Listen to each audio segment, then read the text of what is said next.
Hi everyone, it's Maria from J'adore Papier. I am attempting to do a flip through of this Dior inspired handbound book number 2 dedicated to the Couturière, the whole collective of seamstresses, fabric makers, embroiderers, lace makers, fabric pleaters, and all of the other designers that I may have forgotten to mention into one collector's book. It's massive, it's really heavy, so I'm struggling to set up, but also to pick up because it shakes my camera. I think you've seen the dimensions before. It's about 15 inches tall by, let's see, so that was 15 by about 11 and a quarter wide, with a massive 4-inch curved spine here. And you'll see how my hands just are really dwarfed by the book. And I managed to get it at least semi-closed, meaning I didn't want it to be too alligator mouth just because of the precious materials inside.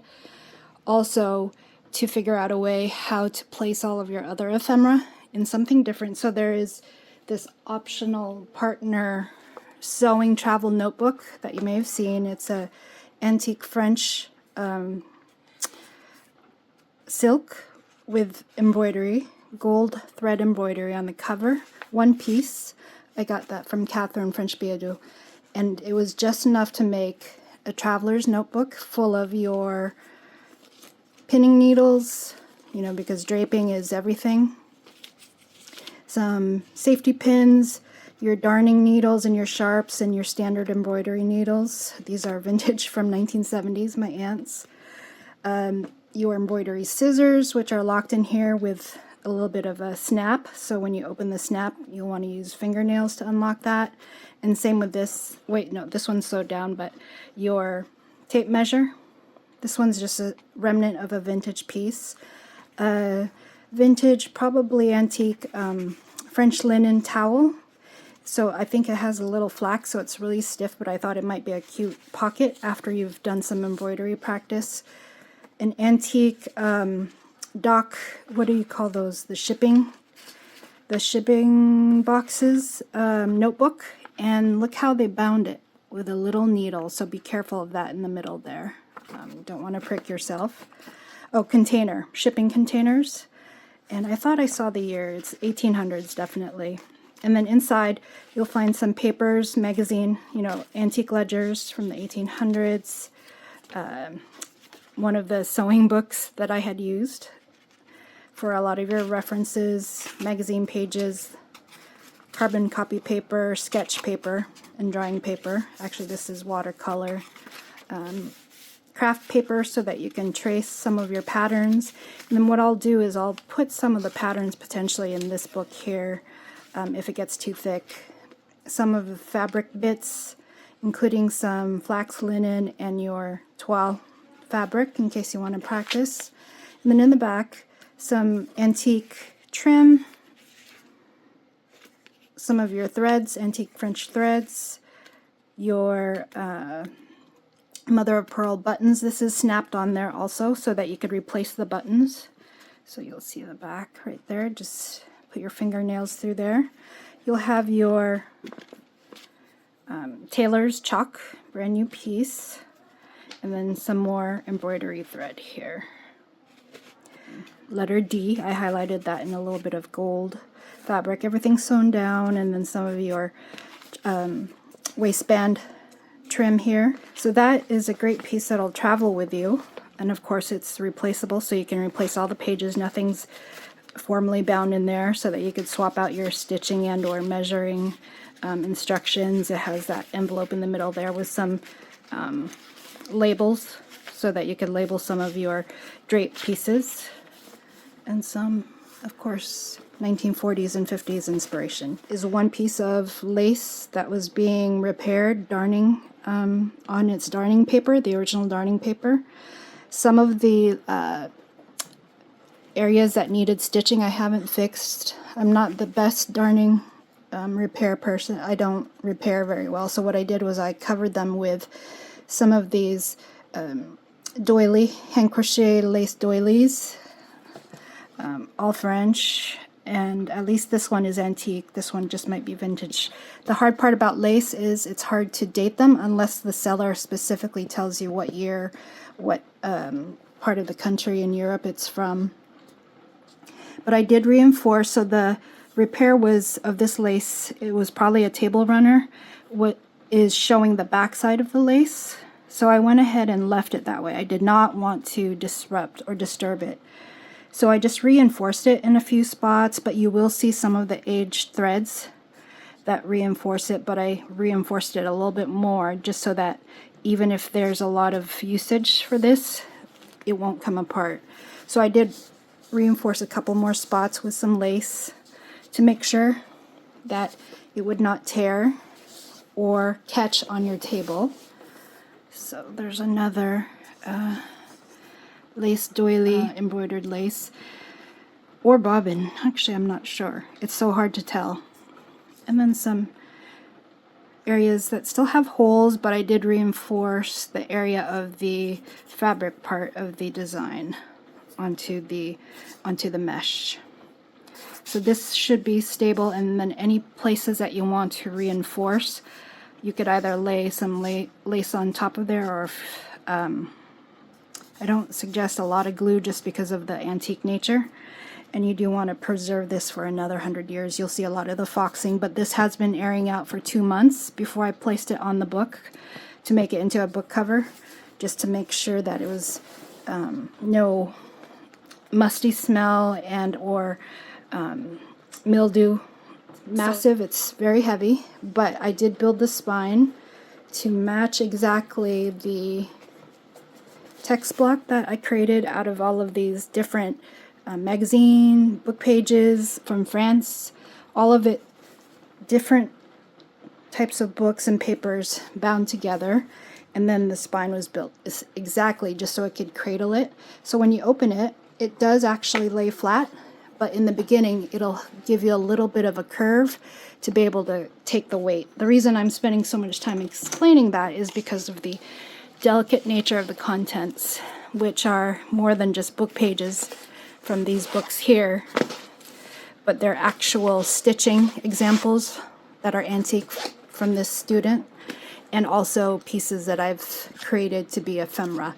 So the ephemera in here is not traditional. It's going to be miniaturized patterns from the 1928, or more modern patterns like this Butterick paper pattern that's loosely based on just the bust or the top from 1928 that belonged to Eloise, and you'll see all of her little patterns from her schoolwork notebook in the pages. But I was able to follow along with, but I'll flash it on screen and link her below, her patterns cutting school and pattern making classes, and I took some of the free ones from YouTube, and I was able to then also study the Victoria and Albert Museum's focus on the jacket and the skirt to elongate the actual pattern and make my own to be able to recreate the bar suit jacket. So this might actually make a nice topper depending on how you display the book, which I recommend you display flat instead of standing just because of how heavy the contents are. And miniature corset, at least half. You'll see that I do half or incomplete just because I want to show and highlight the creative process of not just sewing but working with different fabrics. So this is that corset there. Historic reference for sewing, needlework, and other intricate details. Make it a reference so that in another 100 years they'll find this and they can actually follow along, learn, and also determine what year some of this work was done. This end paper is actually handmade Japanese from Kyoto. My friend Carol brought that back for me, and it just reminded me of the florets or the flowers and the roses of this handmade paper that's actually from the UK, United Kingdom. This front here is actually an antique piece or an antique stitch booklet from France. And then everything is hand stitched or combined together using horsehair canvas, which is one of the structural pieces of fabric. So this is one entire booklet sewn into the spine. There's over 180 pages sewn into the spine, hand stitched into the text block. Most of them cobbled together like this, or pieced together like this. And this is probably a collector's prize possession here.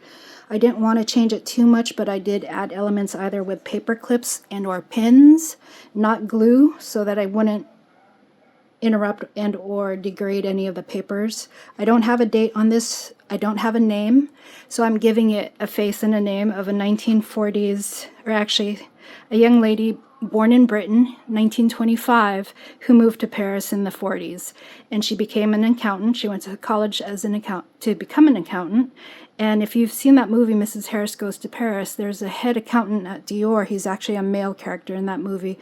But I love the story of Mrs. Harris, who's a British cleaning lady who saves her money and travels to Paris to order one of Christian Dior's designs. I think the movie was set in 1955. A bit of embroidery instruction from a French embroidery, more modern book. But this has the original sewing instructions, needlework, and types, all written in French. So I'm going to try and zoom into this. I have reinforced it with some of the pins, the original. I think these are German. These might be a German steel needle. I forgot to go back and translate it in this optional travel notebook. Just to hold it down, just so that as you're turning the pages, because you'll see a lot of wear and some staining, foxing is on the fabric itself. And if this is already over 100 years old, you want to be able to take care of that. And on the back side are her stitches, couture stitches. It looks like these are definitely hand stitched. And then her instructions. Instructions on smock work, or creating these gartered ruffles. One is so intricate, it's called a honeycomb, I think. You could go through and translate all this, or whoever ends up owning this can ask me to. You'll see that she originally did some gluing in some pages, just because if you see two pages together, that usually meant she stitched things down and then glued two pages together so you wouldn't see the back side of the stitches. But in some spots there will be some glued spots. Smock, the gathers, and actually one of the more modern Christian Dior shows, I think just last year, 2024, they did a few pieces with smock stitching on dresses. And here are more examples that she's stitched down. It's incredible, really. I don't even know how I'm giving this up, but a collector will appreciate it one day. Here is the backside where you've seen where she's stitched her examples down.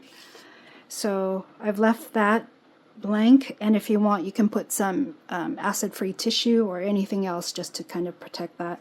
But as you can see, I'm not wearing gloves because I want to be able to touch things and know what I'm touching, meaning I'm more delicate if I'm using my bare hands, as long as I've washed and cleaned my hands. La Famille, this actually shows some of the, if not some of the frock work, but some of the gathers maybe. And from the 1928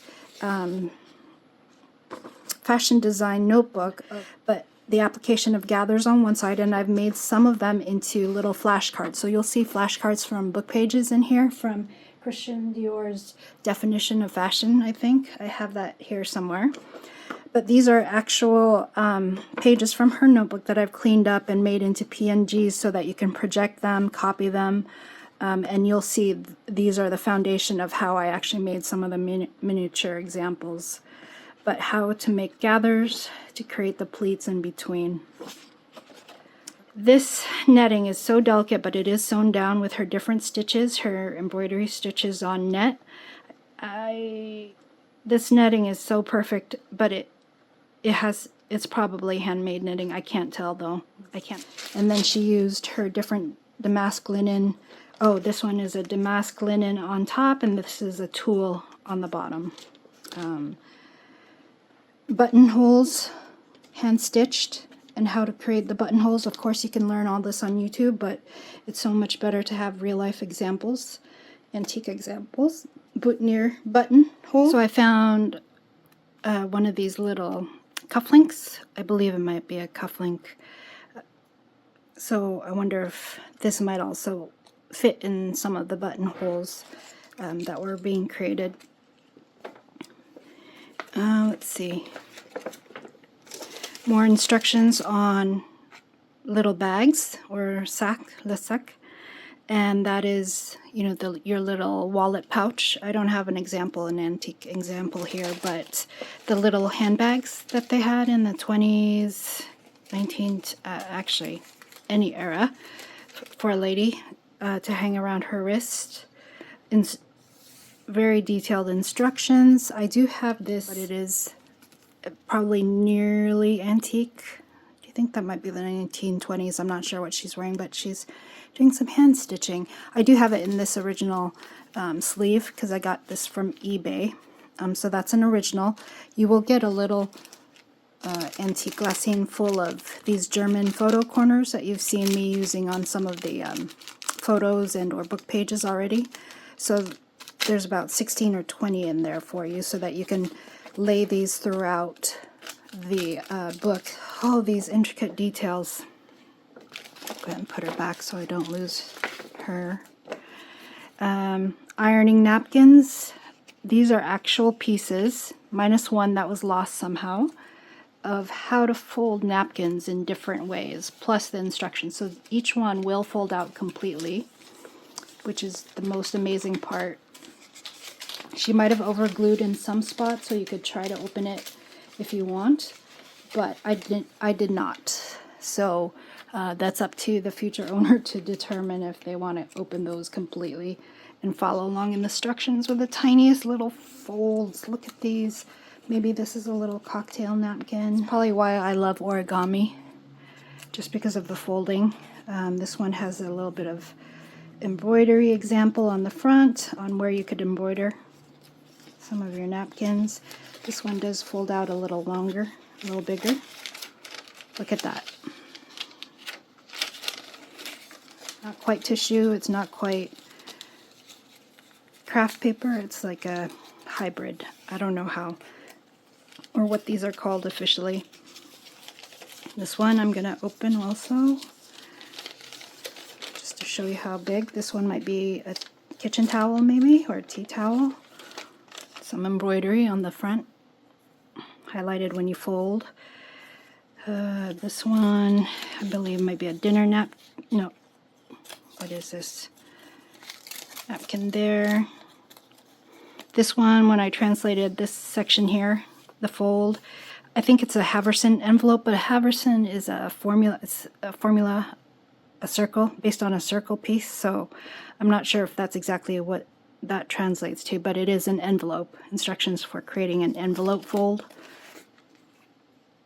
Let's see. Oh, more folds, fancy folding. So this includes folding for your blouses, your tops, sheets, napkins, but this is more delicate tissue paper, actual tissue, so it's a lot thinner, as you might be able to hear that.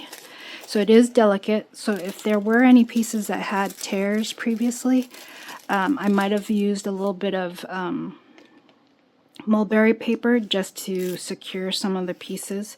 You'll notice some pins in the back because I was very delicate about what you'll find on the next page about either pinning or hand sewing around the tissue, so that you could still open the tissue examples based on her, so you could follow along with her instructions. And then I just put some of my post-its that are vellum post-its over some of these, just so that when you're opening the pages, they're not flapping around, because I think that's where some of the wear and tear that you'll see on some of these pieces come from.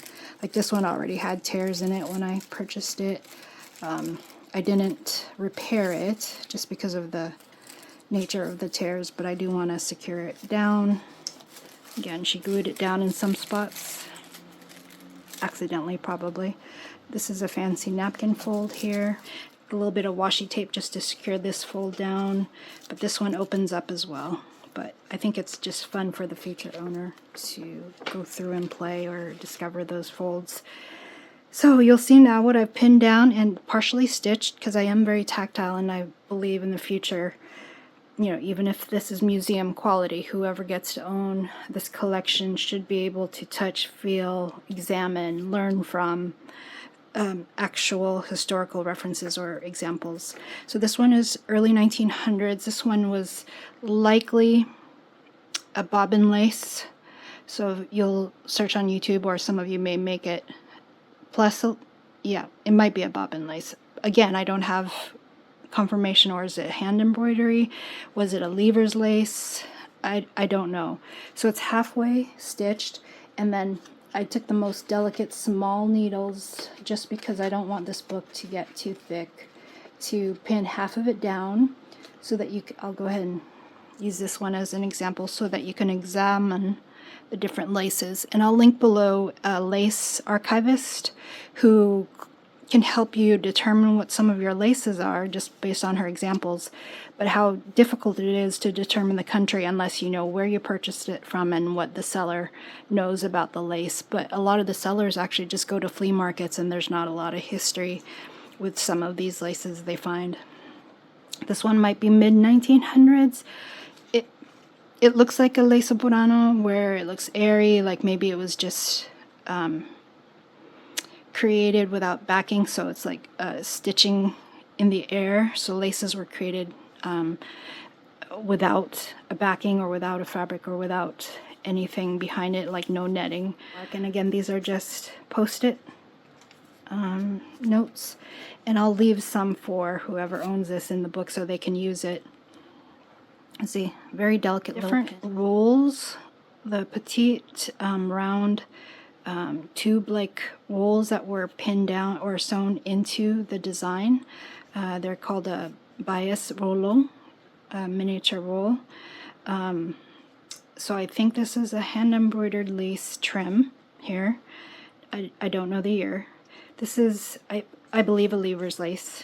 Lever's laces are going to be rare and extinct pretty soon, just because of the massive machines that you need, and over 1,000 threads need to be individually threaded into the different plates. One of the last existing in Great Britain, called Cluny lace. So they are machine made, but they are delicate and they're rare now these days, with some scalloped edging. This one might be French or maybe even Italian. It might be a lace burano. Again, the air stitching, crochet style creation of a lace. This one's French. It's a crochet style trim.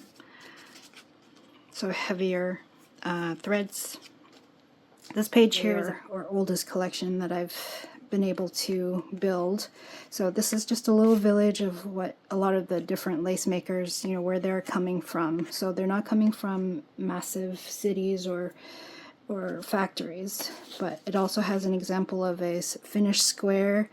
I forget how, Richelieu, I think. The writing is so tiny. Richelieu square, finished square.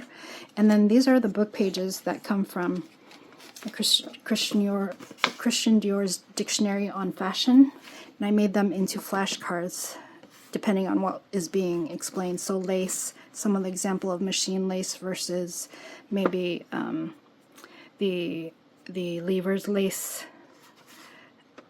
and then a little piece of linen right down here. And then this is a collector's piece as well. It is pinned down, it's paper clipped down, but you don't need to keep it on this page. I just wanted to show that this shows you an example of, this might be a bobbin lace. This book page isn't actually the instructions, but it is a book page from the magazine that it came from in 1846. So I didn't want to tear that from there, since this came from the south of France this way when I purchased it. But there's some crochet and embroidery examples on the back, but this really, to me, looks like the lace that's on the book cover. So again, this is 1876, so this is a nice historic, or 1846, excuse me, nice historical reference. Having acid-free tissue or some of the tracing paper that's acid free to protect this page, because you'll actually have little bits and pieces of very old examples. So this is an antique piece of lace of Burano, and it's comes from the Grand Magasin de Louvre catalog. It's an individual piece. It is half pinned down, but it's also half covered in plastic because there is this rusty nail that came from the original sample book. And if you take it out onto this for over a couple years now, maybe even 3 or 4. But it's an example of a lace of Burano, crochet, hand crochet, airy style. This one is French. It might be another lace of Burano style. See how it's airy? It looks very crocheted, but I don't have a year on that. That's one of those delicate pieces from Catherine again. And then this one is an example of how to finish, or having a linen stitch edge so that there's no fraying and that you could incorporate it into different types of fabrics. I don't have an actual year on this one, but it looks antique, also over 100 years old, but I can't confirm if it's French or Italian. This one I can confirm. It's actually a prized possession. It is a French ribbon applique. It's from the Victorian era, so late 1800s. It's one piece. It's 17 inches long and 1 3/4 inches wide. It is backed on the original blue satin backing. It comes from a collector in France, one collector in France. It is pinned down halfway down here, so and then right up here, so you can take the whole piece out. I want to, but I don't at the same time, just to show you the full length, but it's basically the length of this 2-page spread here, and it is the most delicate applique ribbon, and that has not been cleaned. That's the original state. This one is a butterfly applique, also from the Victorian era. So a few of these pieces over the next page are from a French collector, lace and trim collector actually. So this also comes from the late 1800s. It's a butterfly applique. You'll see the delicate nature of it, similar to this, and preserved using papers to protect it. This one I think I got from Ina. This is French. It looks Romanian folk style, but I can't confirm that. Maybe Ina has more detail. I don't remember now, but you'll see the rouleau, the little bias rouleau along the edges here that are stitched across the crochet and or lace that was being made. Some of the linen edging just to create circles and or stop pieces from fraying. So just turn the page this way, because then you'll have examples of lace and incorporating handmade lace into runners, table runner edging, curtain edging, netting.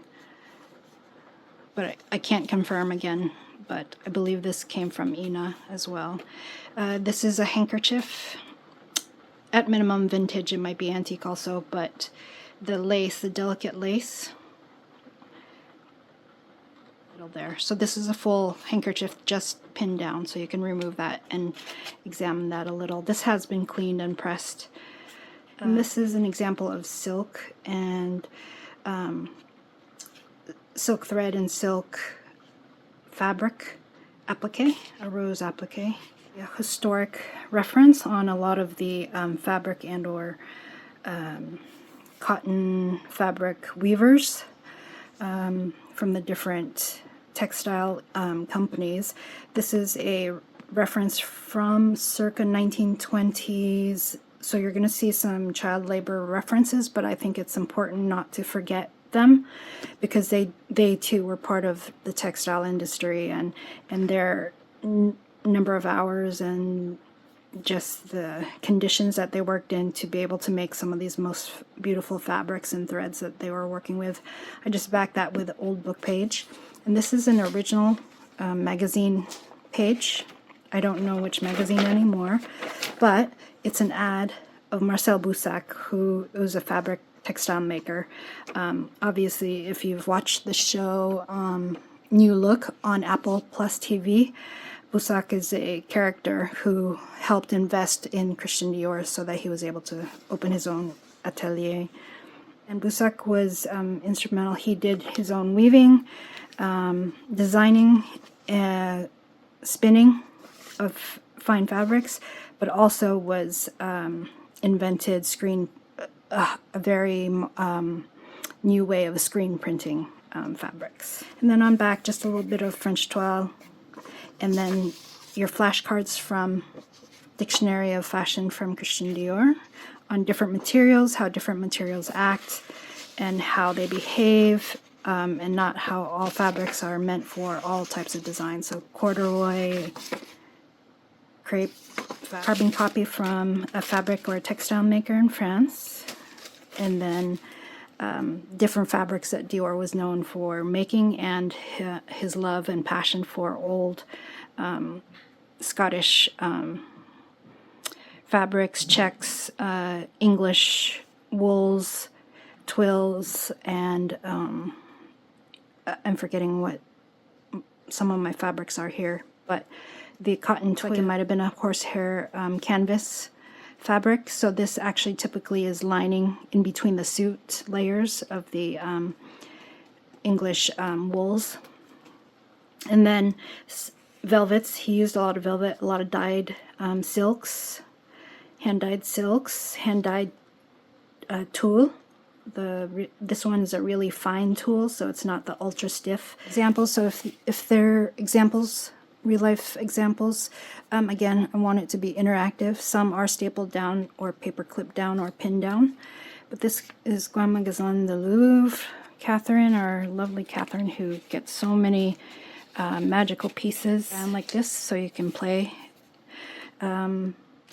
These examples here, another belly band, and paper clipped, so wool crepe, ivory silk chiffon. So these are actual examples. They were so expensive just to get little samples, so I wasn't able to make dresses out of any of these, but at least they show you the quality, the gauge, the fine nature of silk chiffon, and how not every fabric will lay the same, especially if you embroider or create a whole dress.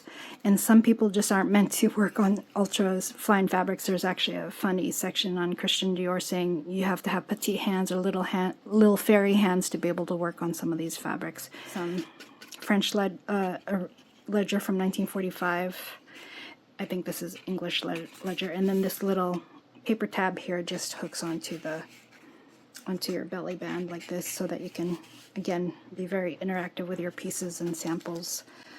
This post-it here, this little piece, I've just left because I didn't have any good examples of a fine satin, Dutch satin. So maybe if you have little remnants of Dutch satin, that was something he used for his big ball gowns. So this is representative of some of the fabrics, which was very rare when he opened his Couturière in 1947, or technically December 1946. So having a friend who was a textile maker actually enabled him to open his atelier during just post-war. This, I'm going to pause right here and just look at it. So this is a day 2 or day 3 voiceover. I am showing you some trim that I obtained from Ruth Ribico. She's an artist on Instagram and magazine editor and photographer. And I was able to get one of her embroidery pieces from her family's archives. But before I show you that, I think I'm about to show you the newsletter that they were featured in last November 2024. So they were established in 1864. And this article, put on by the Museum of Art and Industry in France, goes over their history in fashion. And then I'm just showing you, they are in this book because they are now making the ribbon for Miss Dior perfumes. And it takes about 1,000 threads to come up with that design right there, to weave it.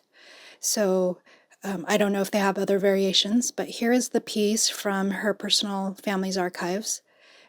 Embroidered trim. I don't know if they call this a ribbon, a wide ribbon. And that's the back.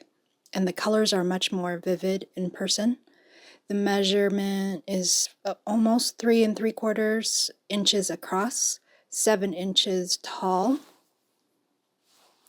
And I just keep it in that tissue that she sent it in. I'll try to find some more acid-free. That's a letter R. It's a dictionary or a magazine page in French. R for ribco, on ribbon. And then this is a flashcard that I made from the book page from Dior's dictionary, discussing the importance of ribbon and trims in your hats, your dresses, and you can journal on the back. This is a historic picture of someone who's embroidering. I think that might be a machine embroidery, though. It's not anyone from the Faure Atelier, backed with some ledger. And this belly band does snap off, so just use your fingernails. It's a tiny snap. I did that so that you could continue to embroider. That's a piece of the edging, the trim on the lace on the front cover. So I mentioned it was probably a runner, table runner. So that's the edging along the outer edge. It's very frail. But I did manage to embroider something on there. I did back it for you. So I'm just probably describing something. I added some trim on the end just to give the page some color. Ça commence dans le jardin. It begins in the garden. And I think I just, yeah, ça commence dans le jardin. And that's just a nod to Christian Dior, how he made everything into us women look like flowers. There's the interfacing on the back, and showing you how frail the fabric is. And back to the newsletter, it's kind of fun. It goes through a timeline. So the Museum of Art and Industry published that. It goes through the Faure family's timeline of when they first started, and then who the current owner is. Julien is on the right there. And then about their process and about how the Dior ribbon takes about 1,000 threads. They're past in fashion history, so they do have other licensing deals or other partnerships, maybe is what they call it. And that's a blank page, so you can put some of your own ribbon there. And then that's the Dior article. I think it was in Vogue, announcing that the Faure family would be making, I think continuing or newly making the Dior, Miss Dior ribbon, and their partnership with Maria Grazia Chiuri, the current director at Dior. Italian, she's from Italy. And a pocket, and then look at that trim. I would love to see that in person. The back page is fun. They used to have one-day sales at their factory or their atelier. And it was such a production that it takes so much effort. I don't think they do it anymore, but people would come for hours in advance and line up outside early in the morning. But now you can get some of their ribbons and trims at the Museum of Art and Industry website. I'll link that below, the French site, so you will have to pay to ship depending on where you're at, but I think it's worth it if their ribbon is anything like this piece I have. I did embroider that letter R just using one of the patterns later in the book. The page from A Child's Homework. It's not the same one. It's not the same owner as this stitch book. But it's interesting how this child's schedule Monday through Friday, time for reading, writing, arithmetic. Faure family does embroidery and ribbon. I naturally went straight into embroidery from here. E for embroidery. Book pages, again from Dior's Fashion Dictionary. Embroidery. Emphasis. And then an antique embroidered greeting card / postcard. I did some research. Hand embroidered, yes. A lot of the French embroiderers actually made and sold these to GIs or soldiers so that they could send cards home. So these were often sold to soldiers during times of war. So I don't have a date on it though, but it is quite delicate.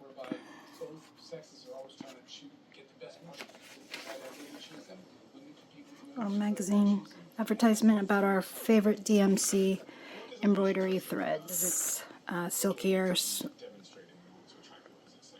Use the empty pages. So the student had about 3 or 4 or 5 pages towards the end that were empty, and that's why I decided it would be okay to add my own, the collection that I had been holding on to for a couple years. This pocket here shows you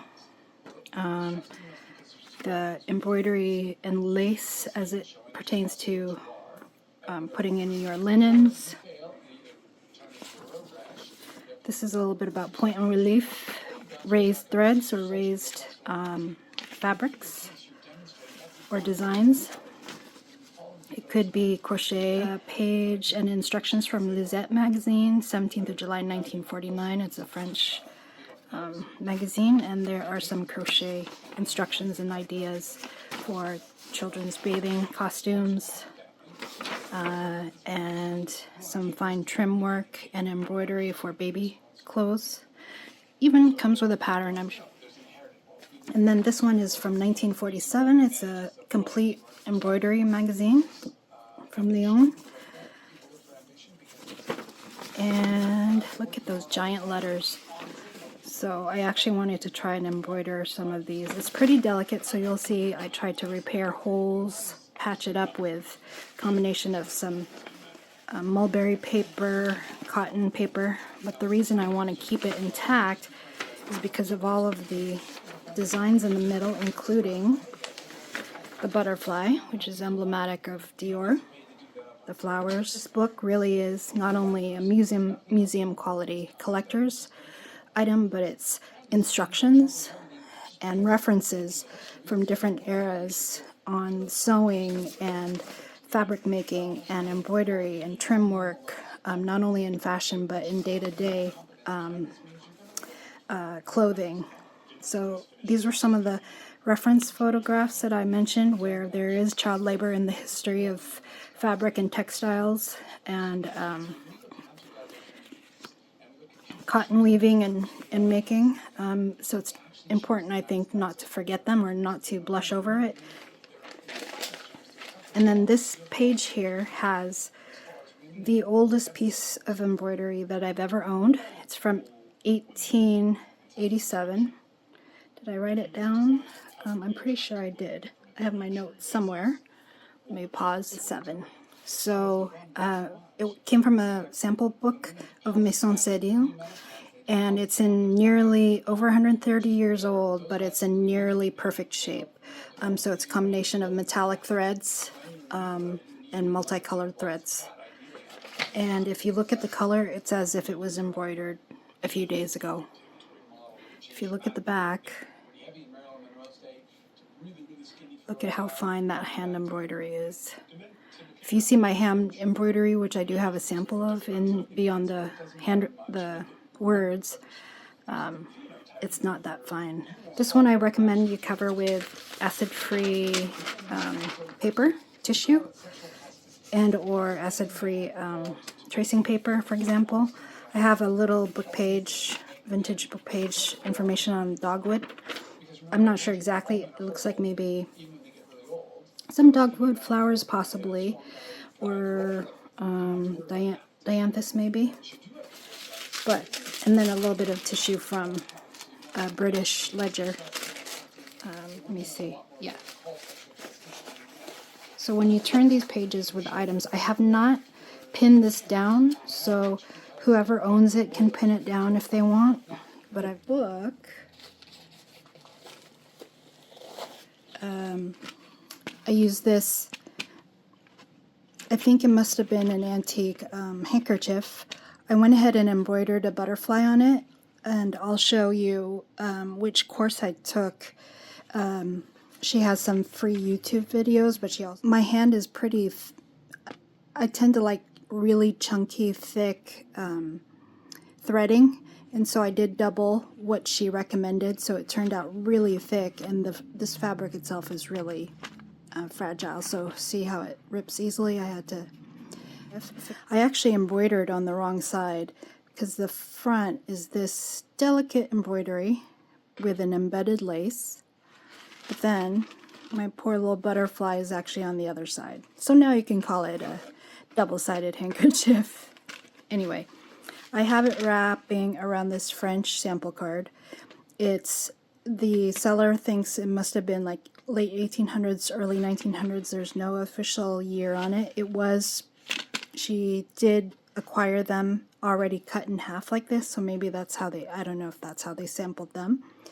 But they're actually a combination of French and Czech beads and sequins. So look at all that. So there's a style of embroidery called tambour, Tambour, and it's all heavily beaded. So think of the Spanish costumes for the matadors.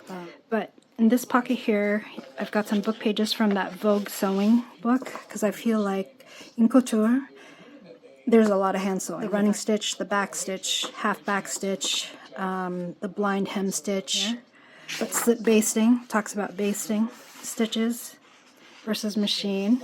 But again, in couture, it's mostly hand. Buttonholes, handwork buttonholes. So this complements, you know, the French instructions. And then your other hand stitches for tailored garments, including pad stitching, which is important for structuring or constructing yokes, things that will carry heavy waisted, for example, waist bands or collars, lapels, and the original darning paper, historic photo of the singer, and an original ad of Singer machines, sewing machines. So even though sewing machines and a little bit of vintage computer paper just to take some notes. This page actually houses or shows off sets of Grosgrain ribbons, multi, so about 3 per grouping of actual samples from a sample book, a French sample book. And this comes again from one French collector. Original labels with original staple pins, I think, or sewn labels. Oh, there are the pins right there. But I use sewing needles so that they don't have the bobbin head, they don't have the head, just to keep it a little more flat. And these are embroidery needles. And these are originals.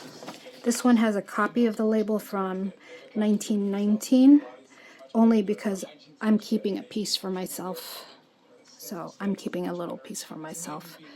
Ribbon, it comes from one collector, and most of these are from early 1900s, possibly late 1800s for some of them, like 1860. But these really are museum quality. It has a little mauve brown, a gray, or off brown actually. It's more of a taupe brown, and then a cream. So 1, 2, 3, 4, 5. And giving it a chance to last another 100 years will be a great way to share the collection with our next generation. Original handwriting on taking measurements and use of mannequin, and it's very important for draping, whether you're doing couture work, home stitch work, or other type of fashion work. These are some of the notes on some of the fabrics that I wanted to collect and include in this journal, so I thought it would be nice to have some of my notes when I was planning this. I did get the silk organza, a little piece of wool crepe, and the horsehair canvas. So that's there. And then a little bit of space for your writing and a little belly band here using some French paperwork, old French paper. Well, it's only vintage, 1972. And then this is a postcard, a French postcard.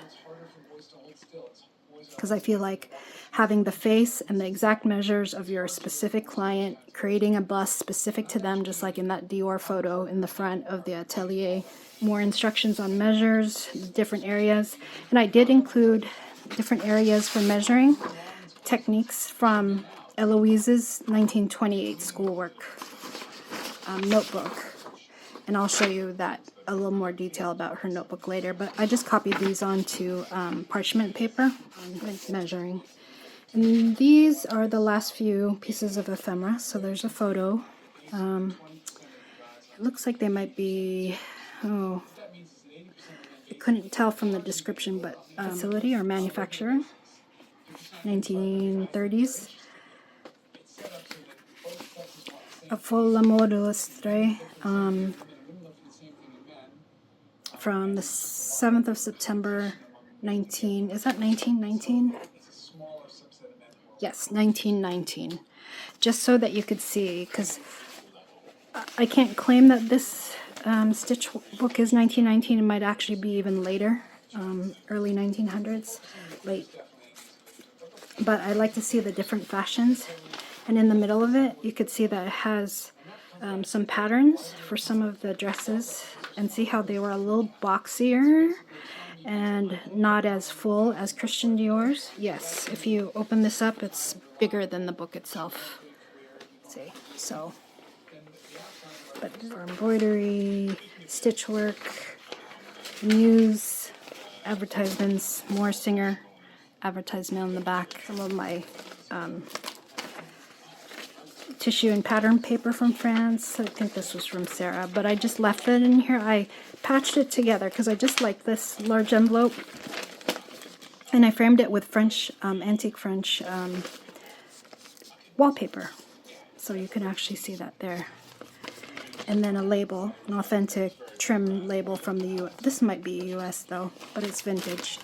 And inside you'll just have a few pieces of pattern, some wax paper that was actually part of a ribbon or trim cover, but I like being able to use this for pattern making, actual pattern pieces, and then some of the mulberry paper, handmade mulberry paper that I use to repair tissue-like paper tears. And this is the back of the original French stitch book. So it's a heavy cardstock, and then on the back here, a couple pieces of the larger ribbon and trim. And this one here is actually, it's a Regatta brand. So I just have a little information about the weave, but it's a silk ribbon. I don't know if it says it on here, but it's really wide, a nice wide piece on the original ribbon paper. So I just snipped this straight from the roll. Actually is, you're going to find a whole set of Yvette's ephemera. So whoever owns this, I'd like them to try and keep all of Yvette's paperwork together, because someone took care of it for, what, 80 years now? Over 80, 90 years. So this is Yvette. The first picture you saw, she was in high school probably, or middle school, probably in the late 30s. And this is now 1948. So that's Yvette, and I think she's now of the age where she's either going into college or about to finish college. So this is an original photo. Yvette Ribbon, I think. That's that. So magazine pages, the next few pages will be from May of 1938. And this is where I start doing some of my miniature sewing examples that come from the 1928 Wolf School of Costume Design, owned by Eloise. And this is actually a remnant from her book that I made a copy of, and I backed it with some antique ledger paper for you. But these are pieces from her actual workbook, and I'll pause now and I'll go get that notebook just so you can see. But what I wanted to verify is that I could actually make a few of the pieces, even if they were just in miniature, to mimic some of the skirts and how to create pleats and folds without necessarily sending your fabric to a Plisseur or a pleater, which I will highlight later in the book. But let me get that. Eloise's school notebook. It's the original 3-ring binder from 1928. And you'll see I already have so many tabs because I've been using and photocopying pieces. But it was basically sold by, I think, her daughter.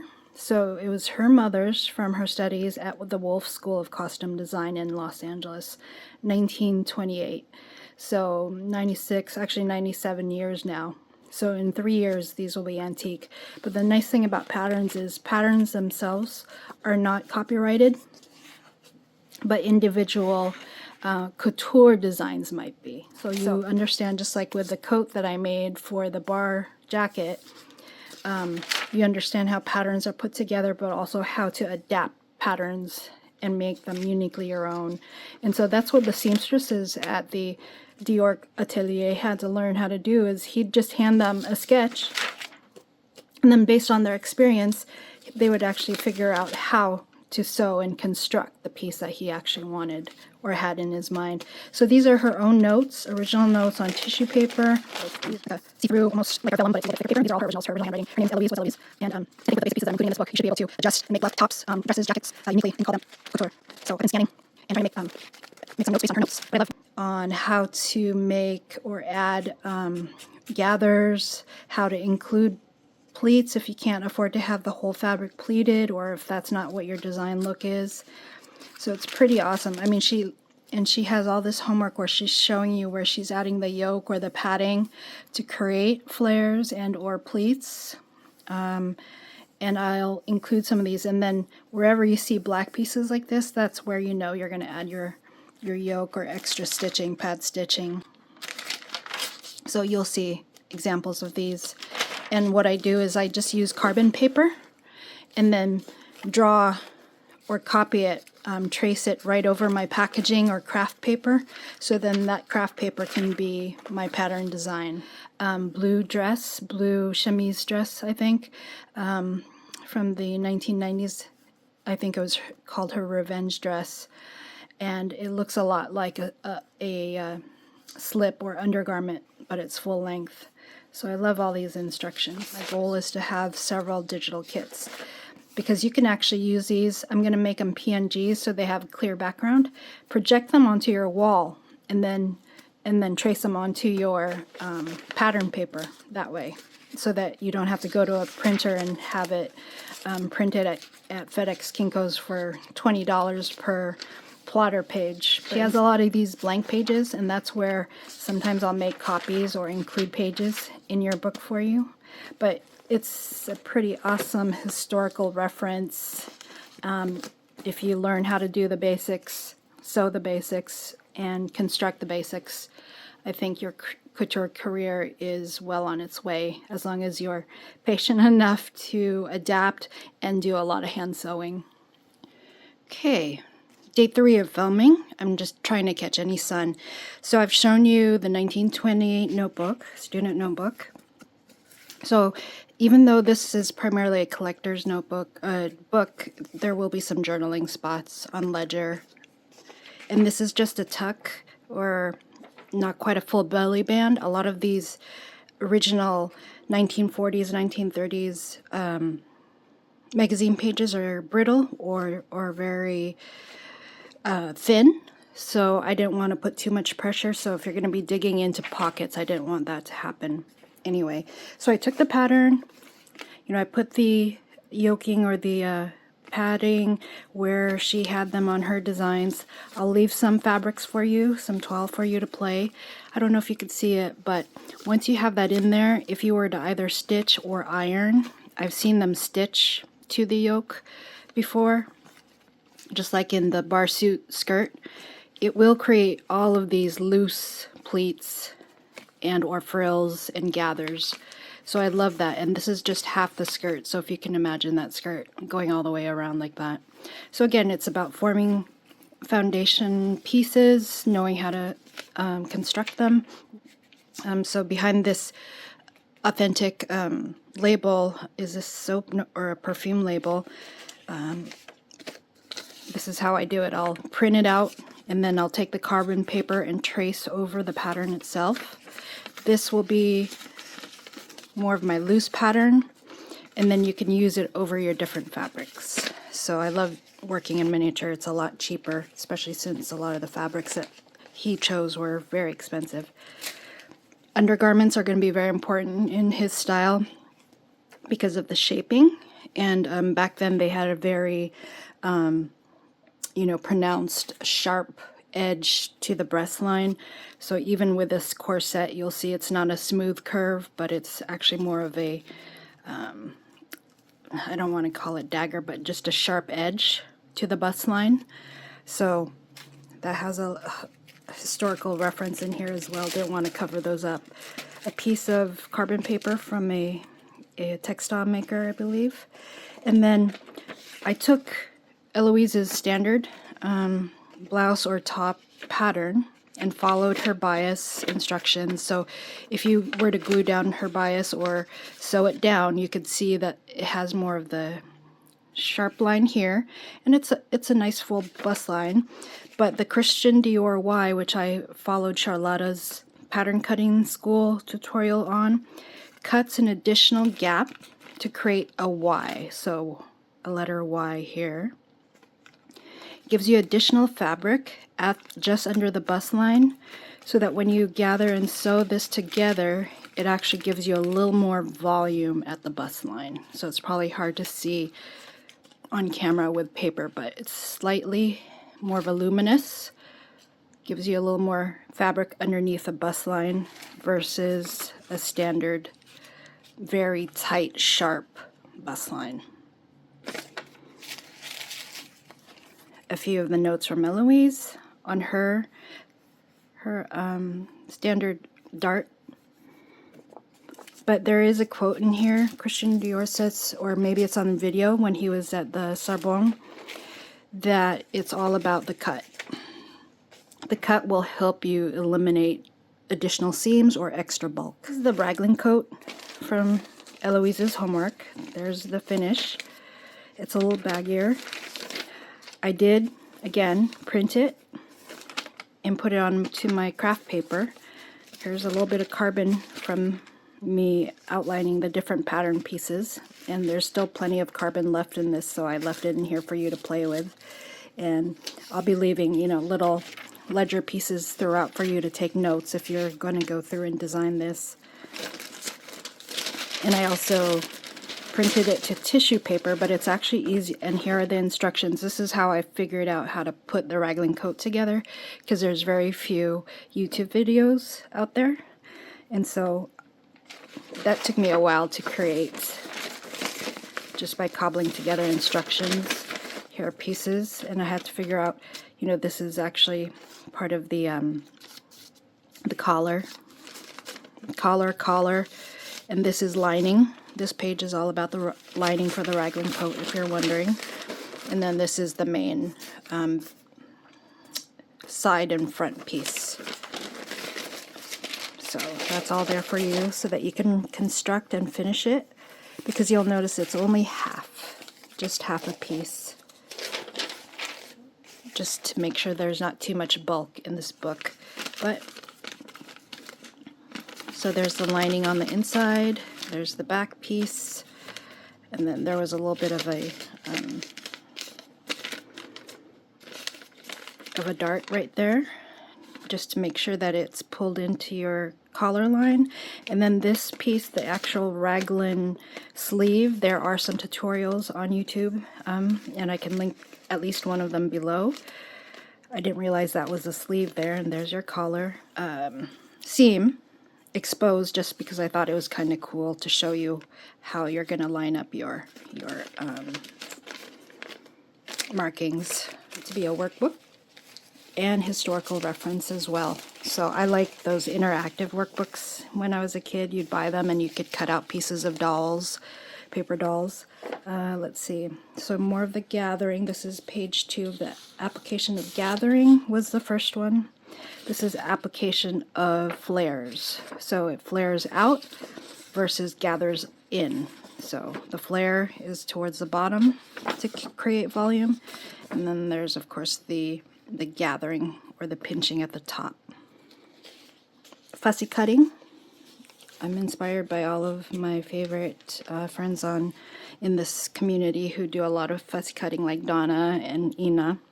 So there's fussy cutting on this page, as well as a book page or a book plate that I cut out from a Joseph Rodoté book.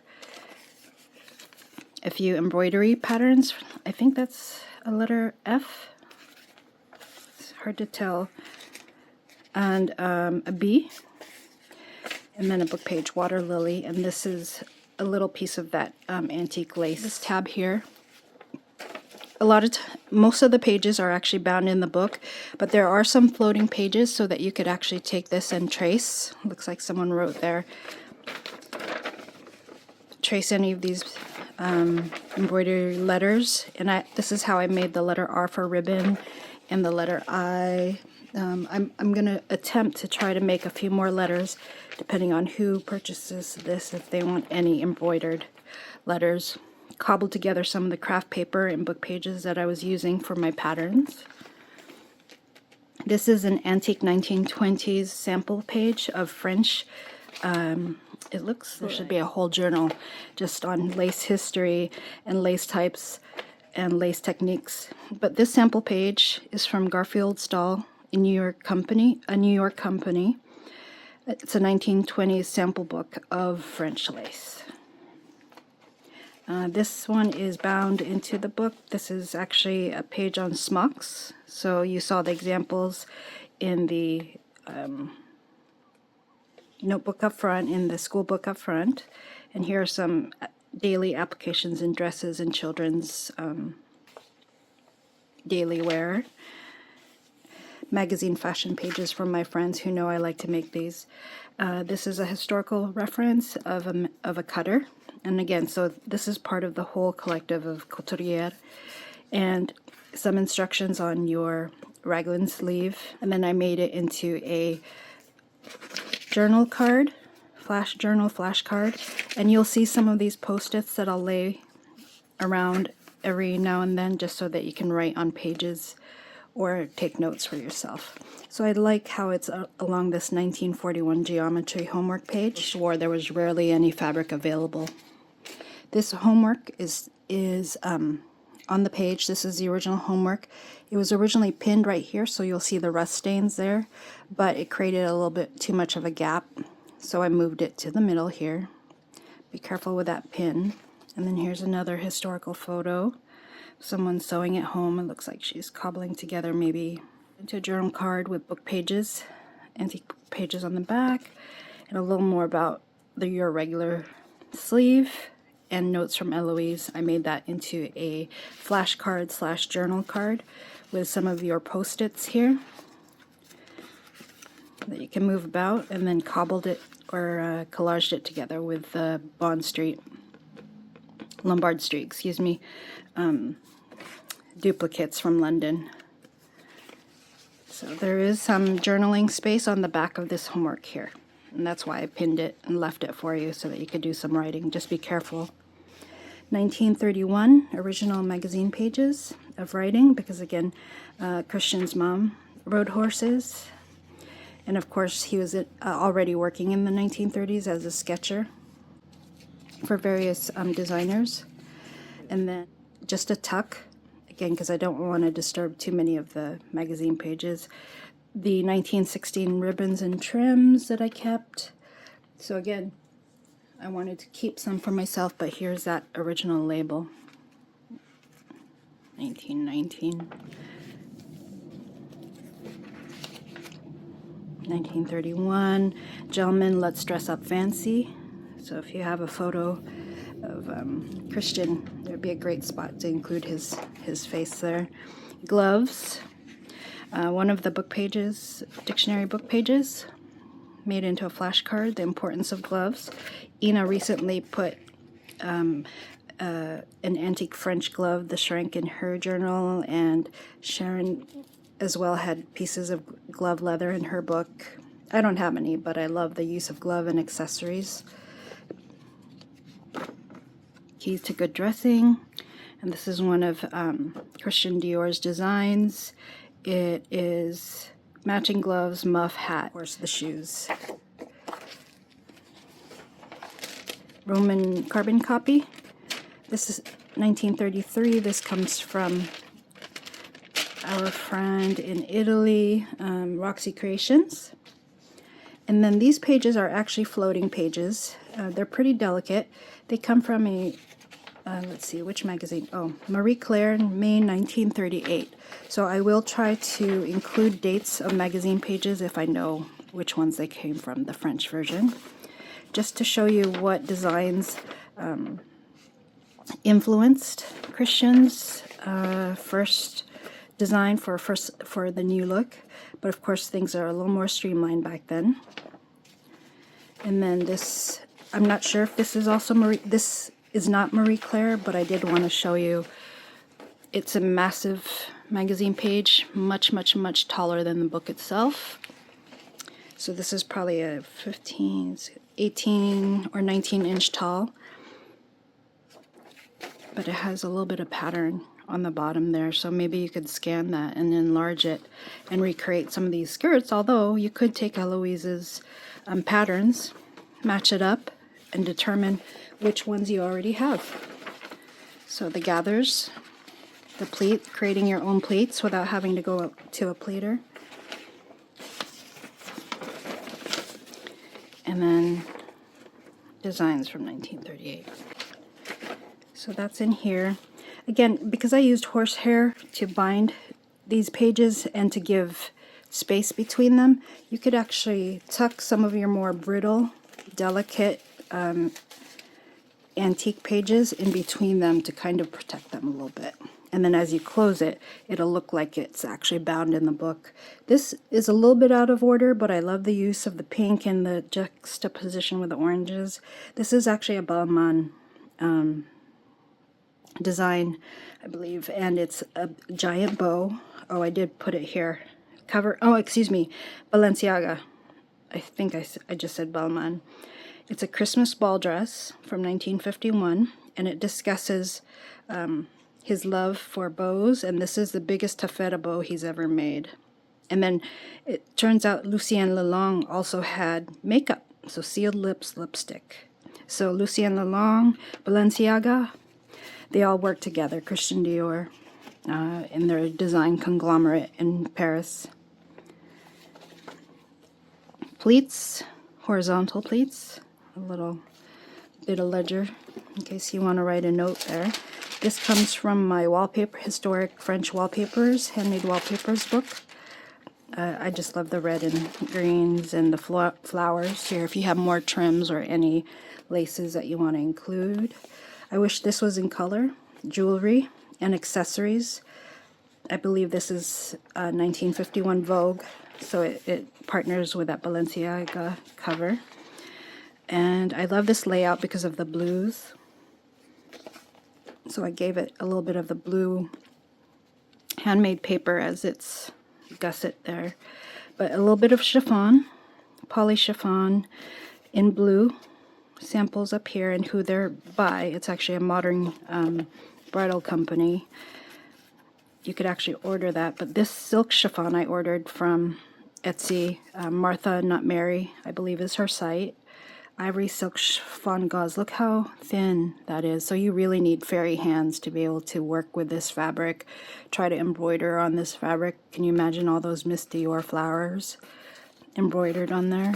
And then a little definition about the chiffon. Oh, and the quote about fairy fingers. 2 seasons ago, the cruise line by Maria Grazia Chiodi, but in different fabrics. And then this yellow dress, yellow flowers. This is just a little tuck there in the blue. So I put a little piece of brocade, I think is how you pronounce it. Depends on which language you're speaking. A little bit of silk.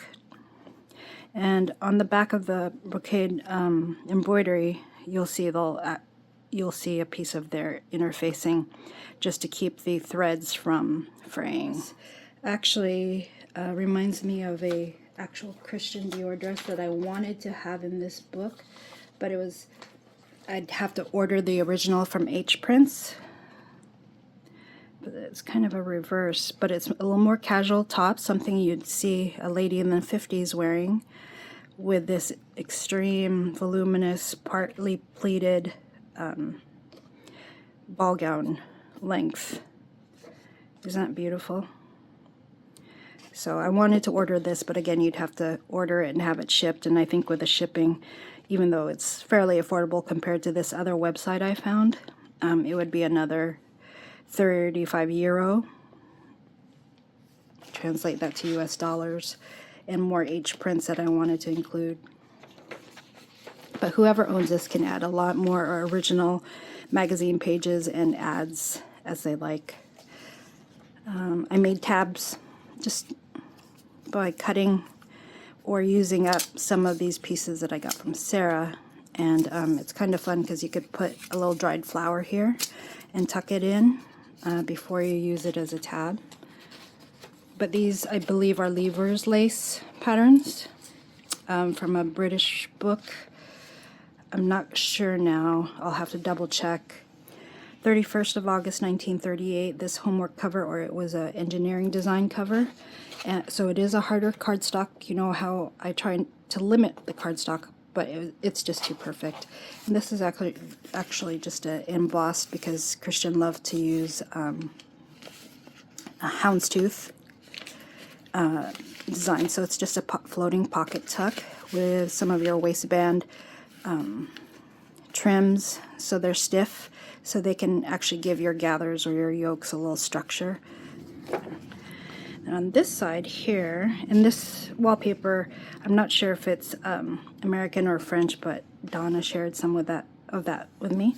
This is actually a layout for some machinery and levers lace. Actually, if you look at the video, I'll link below how massive it takes up rooms and rooms and how many missing parts it requires to run the levers lace machines, and how it's likely going to die out this decade just because there's nobody left trained on how to fix it, but also because of the high labor requirement to thread each and every of the 1,000 to 3,000 different individual threads, if you can imagine.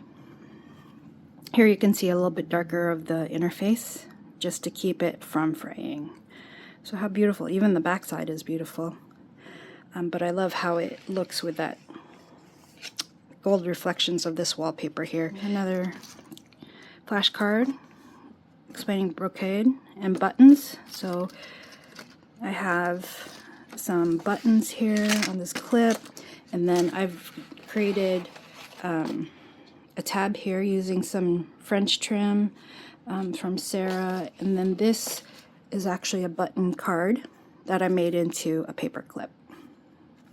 So these are mother pearl, and this is a floating card. It looks like a work order, a French work order. I just put a couple of these holes here. One is actually a clip because these are metal backed, fabric covered buttons from England.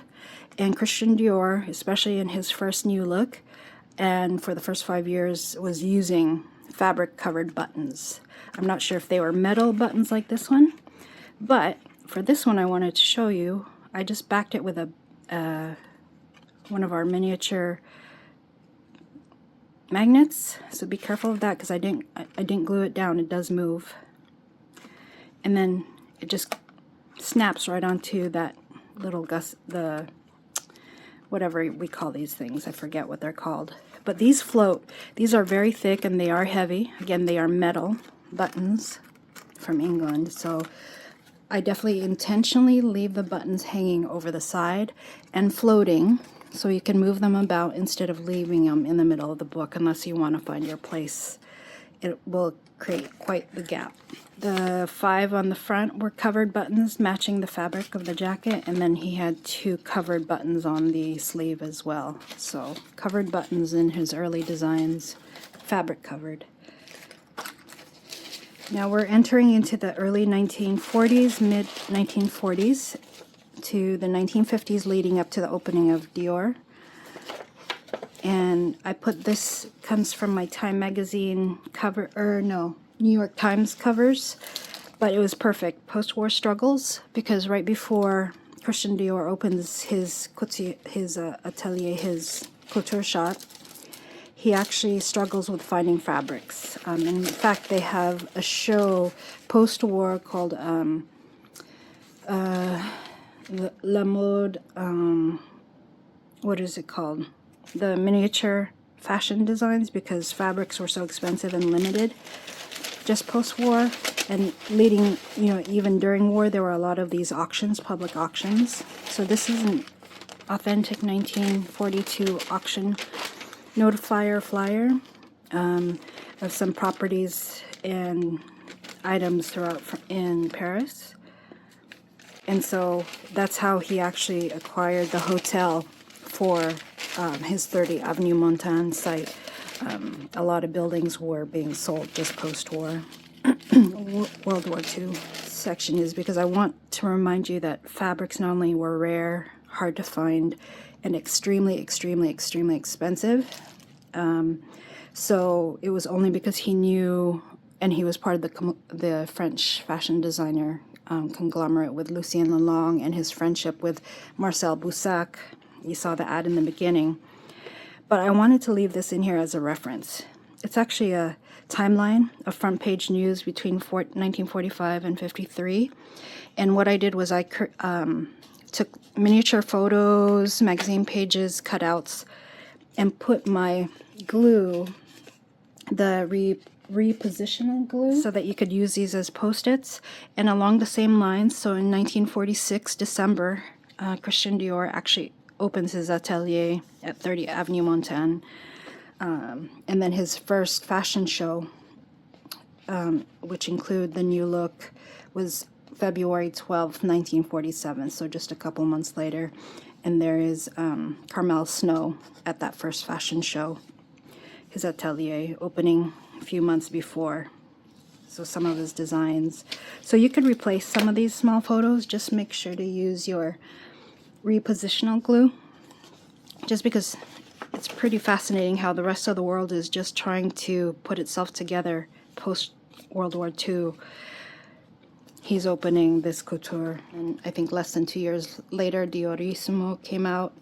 That's him at the hotel, one of my favorite hotels. I can't remember right now, but you could go ahead and replace those. Here's some information about his favorite tweed, his favorite British tweeds and wools that he likes to use, and the fact that fabrics are hard to find.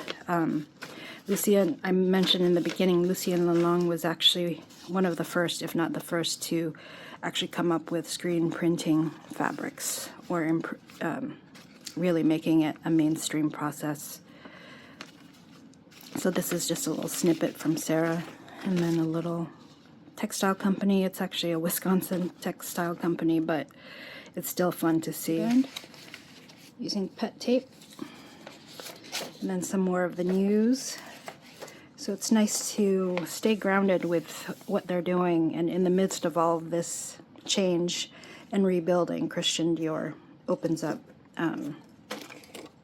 30 Avenue Montaigne. A little bit more of Yvette's personal belongings that were in a kit together. So again, there's her name there, Yvette Robillon. Her passport here. But it would be nice if we could keep all of her ephemera together. Of course you don't have to, but I feel like this young British lady who moves to Paris, France, to start an accounting job, I think it's nice to be able to keep everything together. Antique, let's see what year is this, 1892 French ledger. Those numbers, beautiful calligraphy.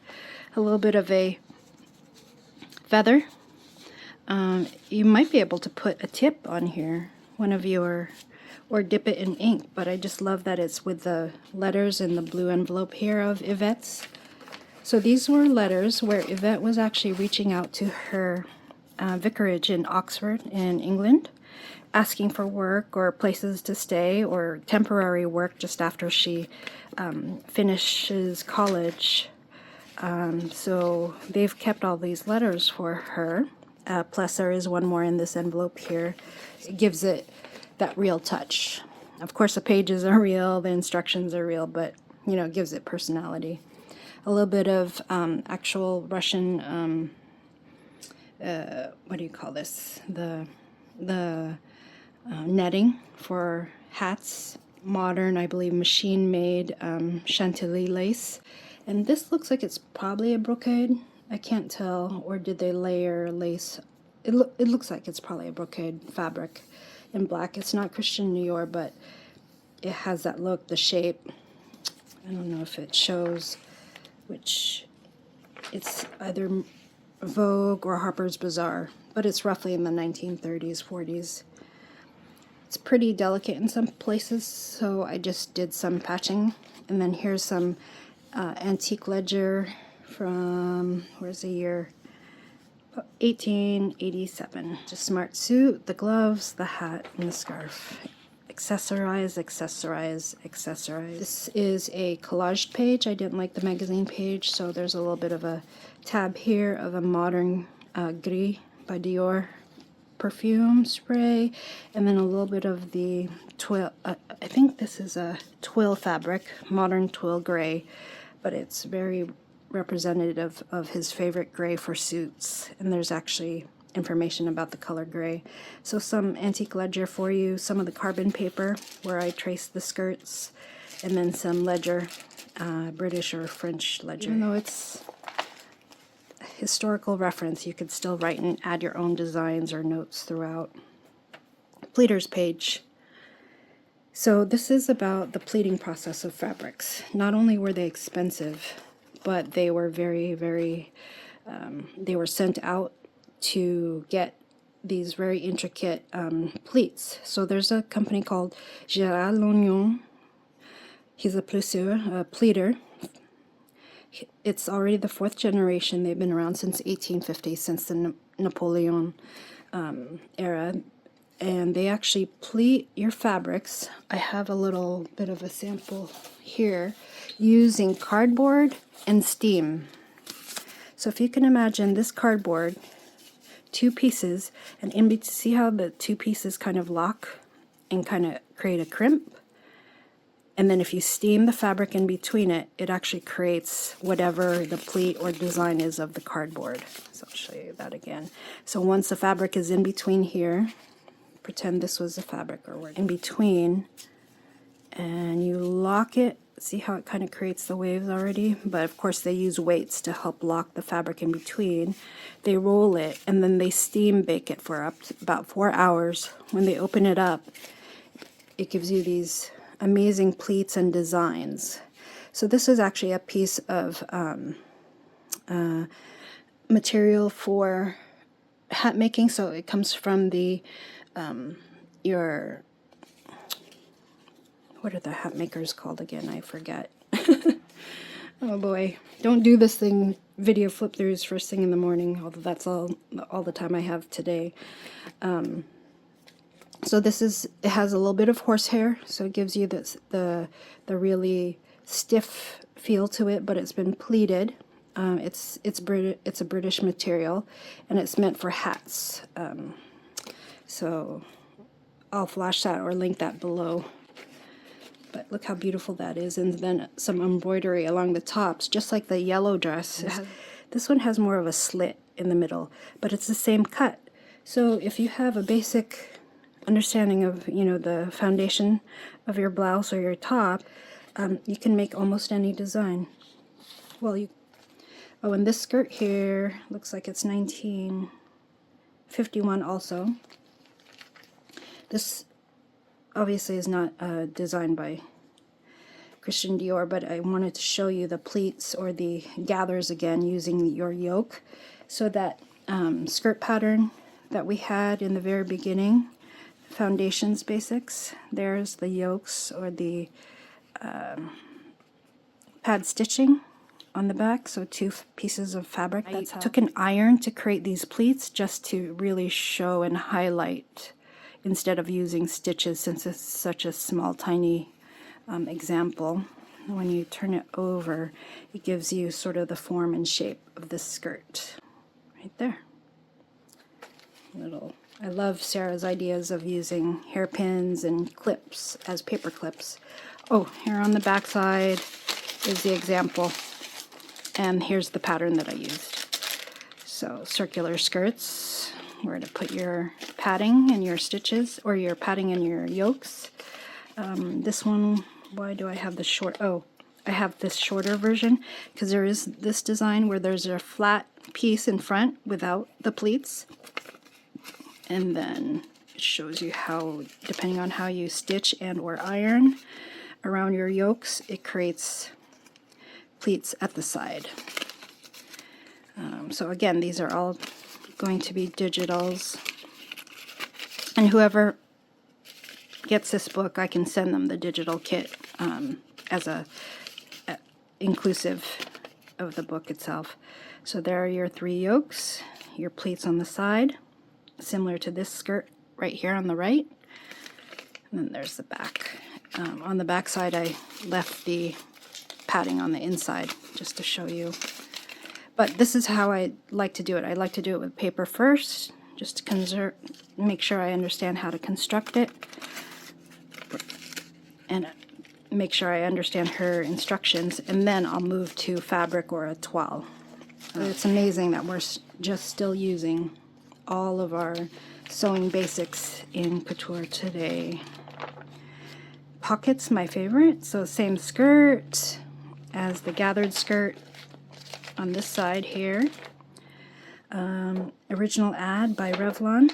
I love this gold page contrast with the accessories. And then on the back, I just fussy cut an Elizabeth Arden vintage or antique, nearly antique ad.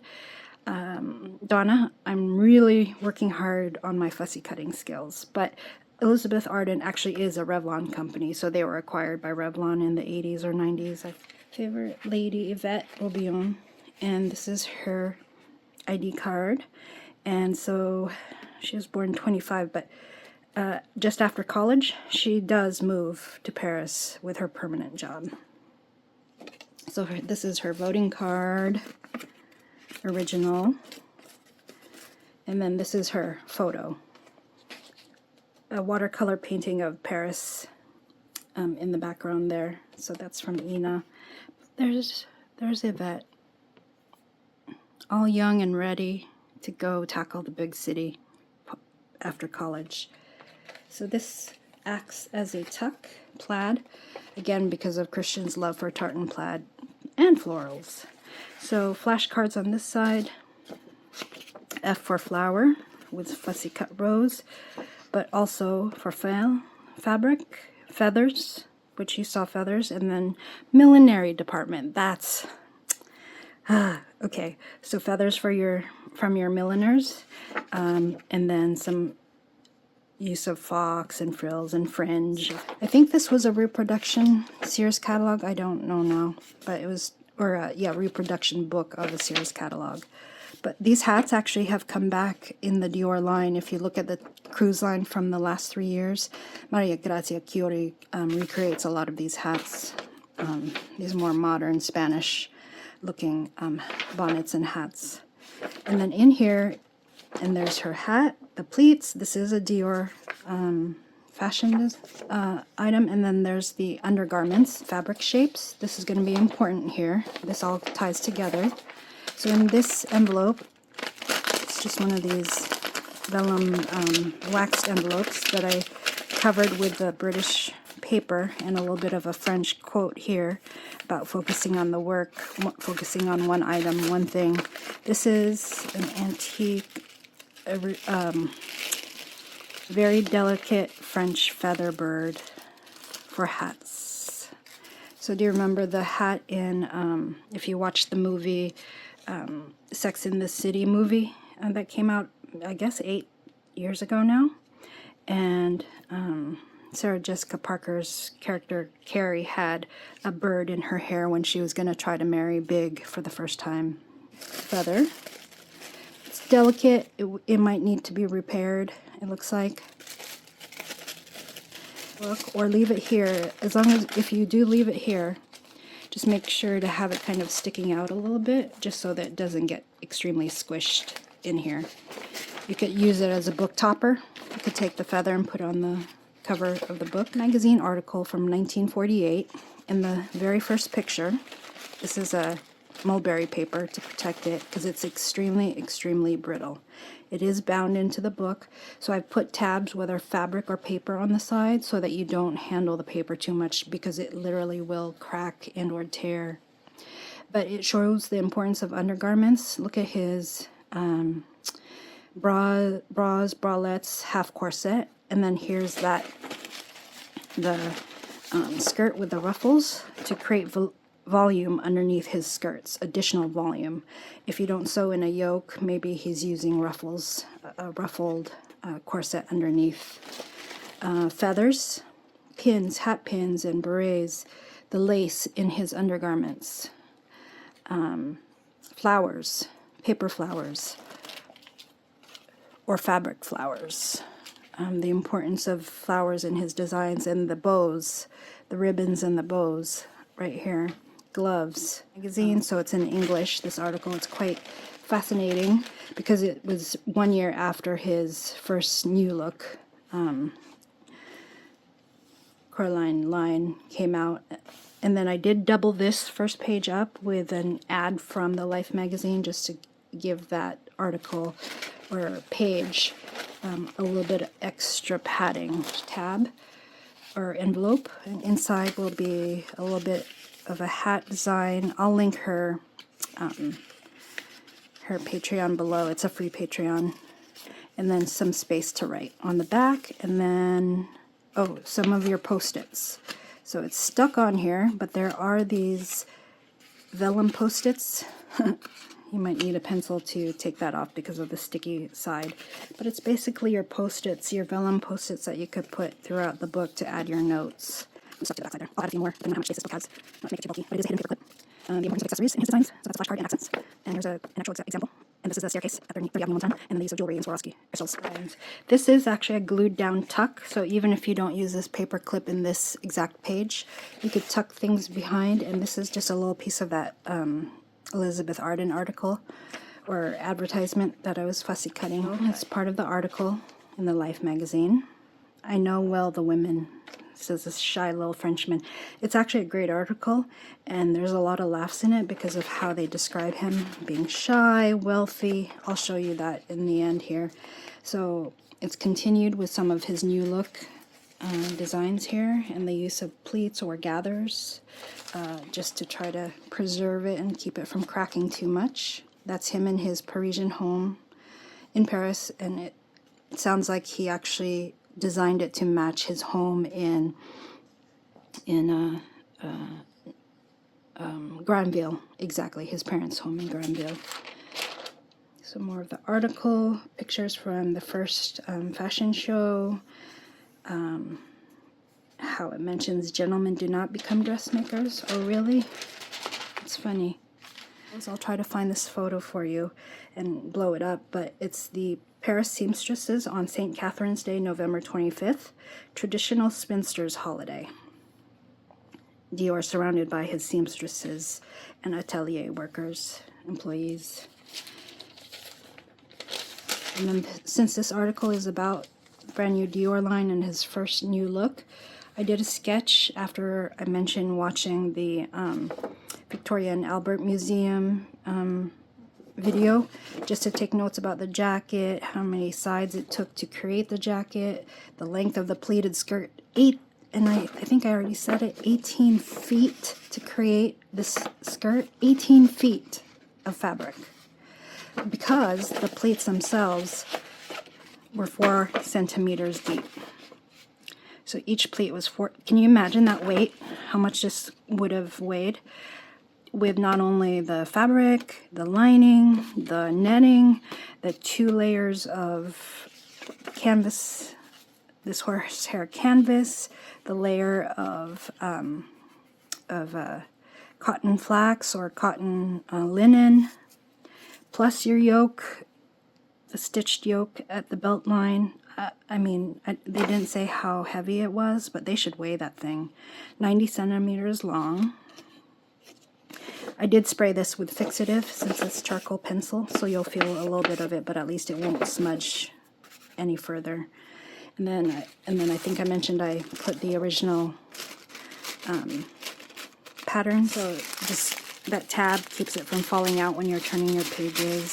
So how I created it using Eloise's standard top, but then followed the curved lines after watching the museum video. And the pieces will go in here. So each piece I've labeled. Here's another floating metal buttons card. So these are British buttons. They are vintage. This one might be antique already. On the back of a work order. And I've just pinned them there. And these aren't as heavy as the other, but this one does expose some of the metal. I'm trying to say, you have this antique cotton rag paper. This is French. And then a book plate of a Coromandel screen. Actually, it was a pop-out.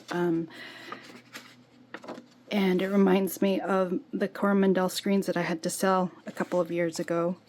And this digital, one of the few digitals that I added in this book, comes from Lilac Pages. And this really is the design that was on my Coromandel screen. So it must have been a popular Chinese design. On the back, a bookmark from another digital, a freebie I'll link below. And I just made it into a bookmark because I wanted to use this metal piece of jewelry. I think it might have been a pin once upon a time, or a brooch of a bird with its wings opened up. And so the cranes and the different birds were actually a common design on Coromandel screens. So this is my Asian layout. Christian Dior did love chinoiserie and Asian influence. Actually, he loved all design, all artistic design from all over the world. And there is this extra book, but I thought it might be fun to sketch your own fashion designs here. Eloise had her own fashion sketches in her pattern book, so maybe you could do your own designs here and then create your own pattern. It's extra thick. Authentic calligraphy paper, Japanese calligraphy, and then just a little bit of metal trim, ribbon trim on the edge here that I've sewn onto the edge of the paper, but you could use them as belly bands, but the metal trim is actually pretty heavy, so it'll make the page extra delicate if you add anything. But this is just tucked in here, and then here's a couple of pictures that were actually included in Yvette's keepsakes with her passport and her voting card and letters. I'm not sure who she is, although there is a little name right there. Okay. On the other side, another letter, a thank you letter to Yvette, thanking her for a wedding gift. And then I did some collage work with the decoupage, or a little decoupaging of napkin here, dictionary, I think. But I love the blue of this letter. Of course, you could do so many things. You could emboss. This is actually a piece of embossed cardstock here. Another historic photo of some weavers, and a menu from the wedding, I believe. Fussy cutting from Donna. That's what this is here. And then on the other side is actually a photo that I purchased of Christian Dior and a contest winner. So he's showing her the Atelier and some of the pieces in the back. I don't know, I don't remember what year. I think it was 1954, 55. Photo arrived a little crinkled, so just to show you, there's a little bit of a fold here, but I did not paste it down, so you can move this photo about. But I love this here because there's actually a letter from Christian Dior to Lily of France, who's a lingerie and corset maker, October 1954, so roughly around the same time as this contest. And he's thanking and saying Lily of France did a great job. Congratulations for creating the only authentic Dior foundation in America. It is complex, as I found out trying to make a corset myself, and this doesn't even include any of the boning or the stiff structure, other than the stiff netting, and how many pieces it takes to create. About 28 pieces just to do half a side of a corset. This is an original magazine ad. So it came from one of my Vogue 1951 magazines. So, or Vogue 19, obviously 1955 maybe. And then in here, speaking of corsets and undergarments, is the miniaturized pattern. So I scanned each and every tissue pattern, which was life size and extra large. It was like a size 14, something like that. And I shrank them down to 30% of original size. So if you can imagine, I don't have it here, but every single piece that it takes to make a corset. And yes, 14 pieces, I believe, for the 7 pieces for the front and then 7 on the back, something like that. But I did label them in case you want to make your own miniature with different fabrics or maybe different lace. This is just one of these tuxedo pockets using authentic house plans, engineer house plans. So that's just folded up there for you. And then I made this envelope out of some wrapping paper that I love from Ina. But this is one of those church pew cards where you can put your weekly donation in, and then I just copied the pattern. Another one of your flashcards that I made discussing use of tartan and taffeta. Tartan obviously being Scottish and one of his favorite original fabrics. And then of course traveling, which just happens to coincide with the luggage by accident. Trims and tucks. This is an old sketch and watercolor of one of my favorite 1952 cocktail dresses of Dior's. It is a silk taffeta skirt in black, spring 1952 cocktail costume. So back then they called things costumes instead of fashion designs. And this top, as it turns out, because I only had black and white photos of it ever, was a pink, like almost like a hot pink, 1954. So that's where the Lily of Valley letter from Christian Dior came from. Vogue 1954, December 1954. This is actually green, so another flashcard on the use of the color green. And then on the backside is gray, so the use of color gray. His art gallery that he had early in his career, before he started fashion design, and authentic and very worn, messy. Obviously, they had a great time at this dinner or maybe even wedding. But here's the little menu. Oh no, oh, this is an actual menu from a restaurant, looks like, and then wines that they offered. So that's why it's very stained. Looks like my wine tasting cards. Omega fashion watch ad. And then here we have your shears for your seamstresses ad on the back side.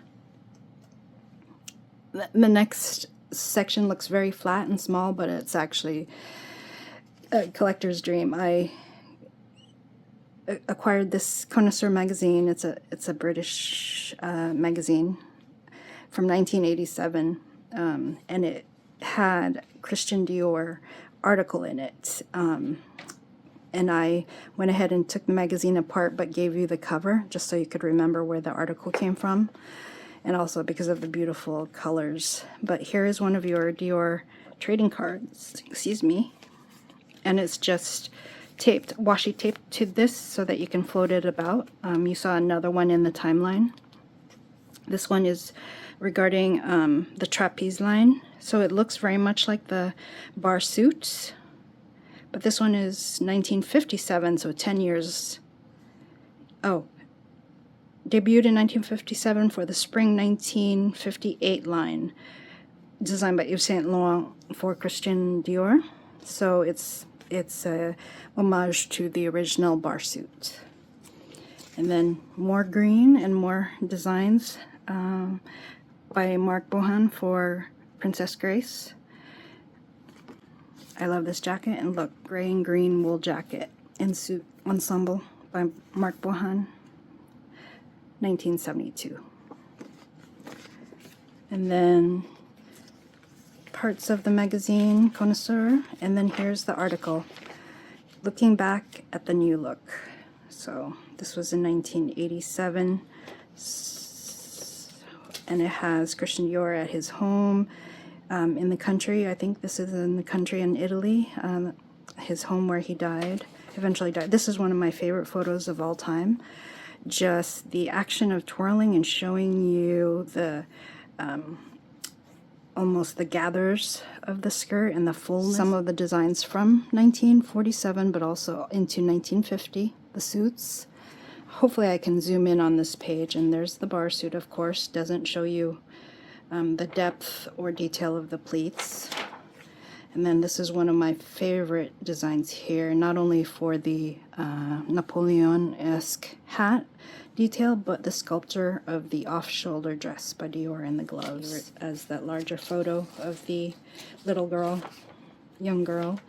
I wanted to try and embroider this dress, or at least part of the skirt for you, but the grasses would take me days to try and embroider, so I might try to do this for book 3, which will be the final book of this series.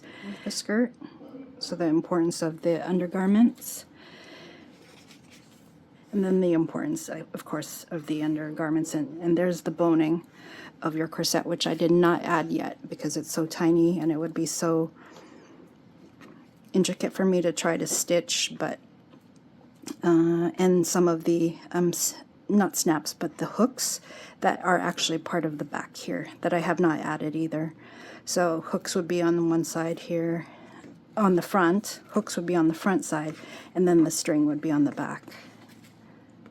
In this book here, the legendary images, that's a close-up of that magazine dress. And then I have a color version of a similar right here. So he likes to use flowers to adorn a lot of his dresses. Not that he needs to, but isn't that gorgeous? So this one comes from the Avenue Montaigne Dior book by Raglan. He was a shy man, so he probably didn't necessarily like all of that. But we're gonna start into the book pages that really focuses on the seamstresses at the Atelier. And so I made you a couture stitches. I might have shown you in the beginning where I embroidered there. I can never do straight lines for my back stitches, and there's little pieces of the catch stitch on the back, at the top here, and then your hidden hem stitch or your blind hem stitch, which is my favorite. And then of course the herringbone stitch. So just some of your more common couture. And there they are in their lunch break, all still wearing their white jackets. Finishing touches during actual shows, fashion shows. The beehive in the back, you know, with all the accessories and the hats and the final touches. So everything really is just handmade. And then it looks like the lining of a full skirt. Die cut of your very important mannequin. And then here are the individual fabric swatch posters that they go through with sketches of each one at the bottom. Let me see if I have it here. So these are smaller, really thick, almost cardstock like pages, so they will kind of have a hard time laying flat, but just massage your spine, give it some space, or use a very lightweight bookmark. Would have a very, very tiny small piece of swatch. There's this tulle, what is this, maybe a silk, and then a very loose sketch of each design at the bottom to reference the fabric. And then he would mark which ones maybe made it or did not make it. I can't tell what the X's were, as they go through and select which designs to go ahead and make. And then I do have a piece of silk organza here, sample. I wasn't able to purchase the full one. They are expensive if you buy them by the yard, but silk organza ivory color here from Mary Not Martha. I think I said Martha not Mary in the beginning, but I'll be sure to link her below, just because of the importance of organza and layering over tulle or over other silks. And then his friend Suzanne, she was like I guess the lead over the whole atelier with sequins. And look at all of that silk organza. Oh my gosh, I can't even imagine what the cost might be. Let me put this down. See, these short pages just want to flop open. Just massage them closed. During a show in the background with one of the models during one of the shows, and how hectic it was behind the scenes during fashion shows. Literally just throwing down dresses. And then a little piece of embroidered brocade dress here for during one of the fashion shows. Look at all those sequins there. And then original magazine pages from Vogue 1954, still December. A little bit of pink. These are not Dior, but they're Dior-esque, even the bow, down to the bows. And then your fabric swatch of chiffon. I think this is chiffon. Chiffon Dusty Rose. So that's the chiffon right over a polyester. Paper clip anything, make sure to give your paper clip a little extra buffer before you try to paper clip onto the magazine page, just because they're so delicate. Look at this yellow, embroidered yellow gown.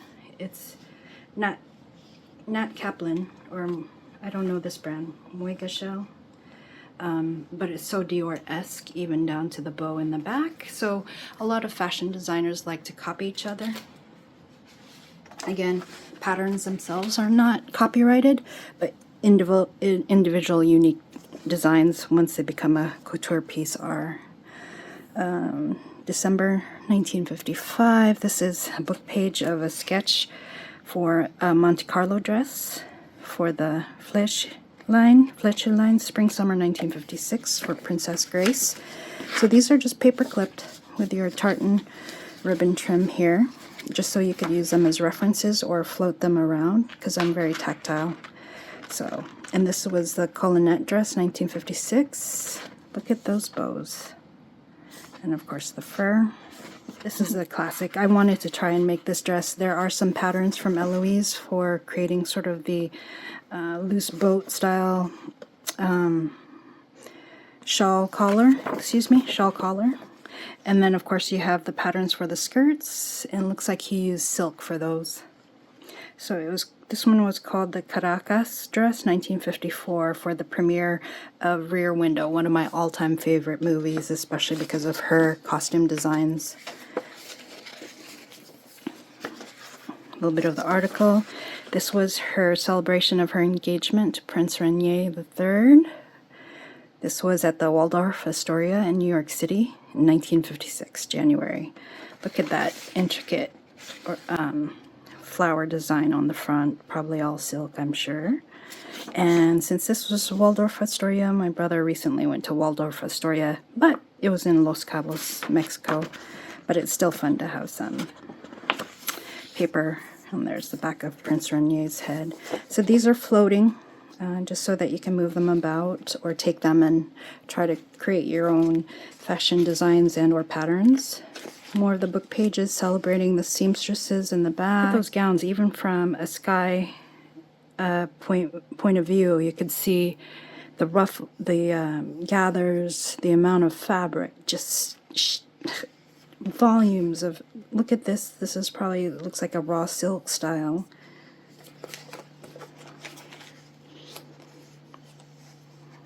And then this is Marguerite Carr here, his technical director for the couture, the Atelier, final touches during a show. And this lady here, this model, looks like that one actress that I posted about. There's Christian in the back. People waiting. It's actually standing room only if you couldn't get into the main fashion floor where the models were walking. So it really was standing sitting room only for the overflow. See these packets? These packets are called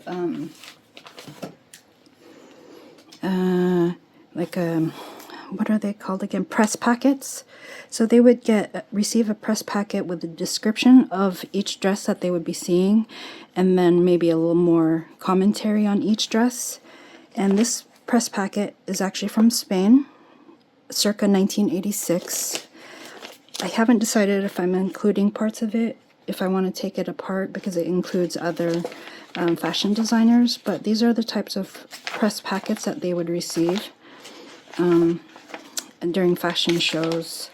So there's some Dior sketches in here, but this one has just recently been found in Spain in someone's private collection, and they had a estate sale after their death. But I might include this in book 3 just because this book is getting so big and has so many individual original pieces that I don't want it to be too astronomically, well, I'll say expensive, because as collectors we know how much ephemera and individual pieces cost.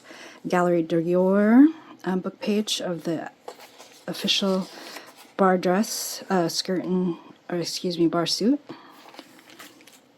See, even just putting a piece of paper on these shorter pages will be enough to keep it flat, since the book itself is already flat. But I think I need to make myself one of these patterns, but whoever owns this will own my very first bar suit original pattern cut. My favorite part of the whole book. Here we have the Miss Dior dress, which was my last piece of ephemera that I've made for this book. And so this is 1949. So it was a original Miss Dior white and pink silk flowers, over 1,000 of them embroidered by the House of Barbier. Silk organza and tulle is what made up the main skirt, and then the embroiderers embroidered right onto the tulle itself. They used sequins, they used individual beads, just individual beads and sequins, much like this, were embroidered onto the tulle, if you can imagine, along with the 1,000 flowers. Originally sketched it, and I was going to watercolor it, but then I found this napkin from Monique that she sent me, and I waxed it following Sharon's tutorial for waxing papers and napkin. Added the yoke or the padding on the back per Eloise's designs. So this is half of one of these skirts from Eloise's book. See, I added a 2D layer here of the cardstock of where the yokes or the padding goes, and here's half a piece of the toile fabric. But what I thought, instead of, and here's a watercolor mini sketch of what I was going to do on the front, instead of making it a white tulle and white organza, silk organza base, is what if it's blue tulle or off blue green tulle, which this is a fine tulle, and then a blue silk organza base with white flowers. So if you can imagine doing that for the whole dress. And then Eloise's skirts are shorter, and Christian Dior is famous for lengthening them by another 3 inches or so, and they kept getting longer. So I just added this base down here, more of the waxed napkin. So it does show you the pleats, or not pleats, but the gathers of the skirt, just like the same shape, but it looks like this, there's actual padded not corset, but padding, just like that you saw earlier in the book, underneath it, in addition to the actual silk organza fabric. Silk tulle maybe over silk organza. I can't imagine how much. Look at that fabric. That's probably also 18 feet of pleated work. So here's a little piece of satin blue, dusty blue, and then a journal card with your pattern paper, your craft paper on the back, in case you want to add some notes. I just got these Printemps, authentic Printemps bags from Catherine yesterday, and I love the blue, so I'm going to add this here, so that whoever's a collector can actually look through their collection regularly instead of putting them away in boxes. This is just an example of one of the Blossac sketches. You could get the original from Cherish. I'll put that link below, but it's kind of crazy how much these sellers are selling these individual original ads, these original magazine pages. If they happen to be Christian Dior or other designers. This was from 1950, I believe. Is that the year? 1950.